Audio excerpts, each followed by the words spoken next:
Jæja, svo fór að ég endaði í tælensku konungshöllinni og ég var þarna fyrir utan, var að labba þarna og þá kemur til mín hún Cindy og ég sýni ykkur mynd af henni hérna á eftir og hún er svona 65 ára tælensk kona, ægilega vingjarnleg, ekki ókeypis og hún náði að höstla út um mér skoðunarferð, enga skoðunarferð höll konungsins fyrir 1500 batta en það sem gerði gæfi muninn er að hún var með síðbuxur í sínu farteski því að eins og ég sagði okkur áðan þá þurfti ég að vera í síðbuxum til að komast inn í konungshöllina þannig að hún dressaði mig upp og ég tróði mér í buxurnar hennar svona tælenska buxur með myndum af fílum, fílar eru tákn Tælands og við þrömmum þarna alveg svona 1,5 tíma höll konungsins, sýningu myndir hérna eftir.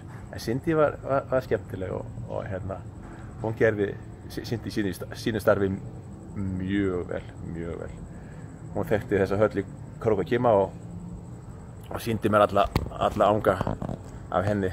En nú er ég staddur í musteri, sjáu hérna bak við mig, alls konar skrautmunir og listaverk og eins og sagði ykkur áðan, allt guldslegið og gilt, fallegt og mikið af mósaík hérna og og turnar hérna út um allt. Ég elska turna. Ég finnst eiga að vera turnar á öllum húsum.